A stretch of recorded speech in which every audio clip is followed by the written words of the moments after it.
Notre Dame versus Stanford, folks. It is almost here. We're going to break down this game. I'm Mike Singer. Next to me on the screen is Tim Hyde. Big game for the Irish, as they all are. Tim, we're going to give you three keys to this game and a score prediction. And Tim, your first key to this game, an improved offensive line for the Irish. Yeah, I mean, we're going, coming out of a bye week. So you have these guys, they've played two games together, 2.5 games because of the injuries, early on. And then a bye week, and now you're getting ready to go into Stanford. So this core five, you got Knapp, you got Pendleton, you got Coogan and Spindler, replacing obviously Ashton Craig and Billy Schroff, and Emil Wagner going into his sixth start along with Pendleton and Knapp. So how was that bye week? How are those five guys working off of the first few games together? Have a full week together and then another full week of practice here during Stanford week. So what is the improvements? Obviously, pass protection, protecting a little bit is a huge key in this game. Luckily, Stanford is ranked right around the 100s when it comes to sack rate. So Notre Dame O-line, we should expect some really good pressure. But the strength of the O-line has been the rushing game. They are sixth in the country in yards per carry. When you're looking at Love, obviously a lot of home runs this year, big shots, and they are number 19 when it comes to rushing yards per game. So Leonard leads the team in rushing. How crazy is that? You wouldn't even thought that with him and Love being 1-2 and then Price down there. So I'm just looking at it as improvement. Where are they? Notre Dame is in the top 30 in tackles for loss given up, which is a really good step for an O-line of not giving up pressure against the run. So keep improving. It's been a work. It's been chaotic at times. So we'll see what these guys look like against Stanford. All right, key number two, Tim, is this Notre Dame defense that bends, but oftentimes it doesn't break. I mean, they're the strength of the team. We're going to say it each and every day. You and I are together and we're talking to Notre Dame fans. It's going to come down to this defense. This defense has to carry this football team the rest of the way. They have been the strength. They have athletes all over the place. The young guys have been playing more and more. Yes, they have a couple of key injuries, but I think the talent with these young guys that we've already seen in some games is going to carry Notre Dame here in the second half of this season. But you just look at some of the stats. They are, 19th in total defense, 11th in yards per play, which is extremely good. It's been the pass D. The pass D is outstanding. 6th in pass defense efficiency, and then they're 7th in yards per attempt. So they're clamping down people left and right. And on top of that, you have the 9th scoring defense in the country. So these guys just need to rally up, take over this football game, and just do this each and every week, obviously, moving forward. So really high expectations for Al Golden moving forward. Key number three, Tim, tell us about Stanford.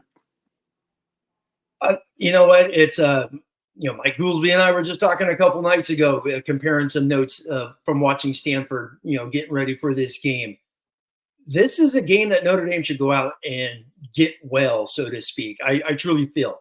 I've watched some of Stanford games, and then when you just look at their numbers, they're in the 90s, in the hundreds, in so many categories on defense. This is a defense that hopefully doesn't have a good time against Notre Dame. I mean, they're in the 70s in total defense. They're 105th in sacks, average per game. So that's going back to the offensive line getting there. They're almost 70th in tackles for loss per game. So they're not creating a lot of havoc. And then Mike, we've been talking about Riley Leonard, Denbrock, wide receivers, you name it. They are 121st in pass defense, giving up 270 yards a game. So have that stat in mind, 270. What does Notre Dame do in this game at home, going for the shillelagh against Stanford in the big rivalry game here? Okay, let's go to that score prediction, Tim. Couple quick things. You do have a revenge game. I know a lot of the guys on this year's team were not around for that loss against Stanford in 22. Is that, 16-14? Just a terrible loss for the Irish. Notre Dame really good off of buys under Marcus Freeman. So personally, I like Notre Dame to win big. What say you, Tim?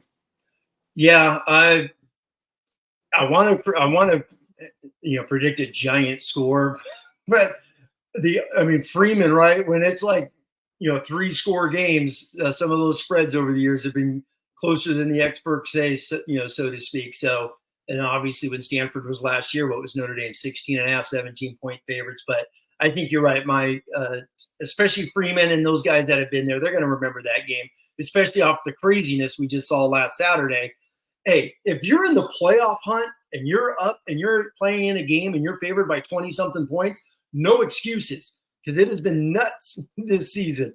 No excuses if you're in that top 15, especially at home playing. So I'm going to go 37-16. I know the point spread's 20, 23, 24. I could easily say 45-16. I think there's going to be a couple field goals.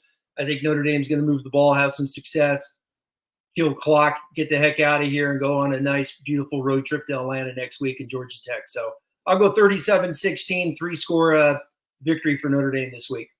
Folks, please hit the thumbs up on this video. Subscribe to our YouTube channel for more content. BlueandGold.com, your home for all things Notre Dame football and recruiting coverage. Lock into this Blue and Gold YouTube channel. Tim and I will be live right after the game. We're talking moments after the clock hits triple zeros. So again, lock into this Blue and Gold YouTube channel. Hit that thumbs up if you have not done so yet. And as always, we will catch you guys next time.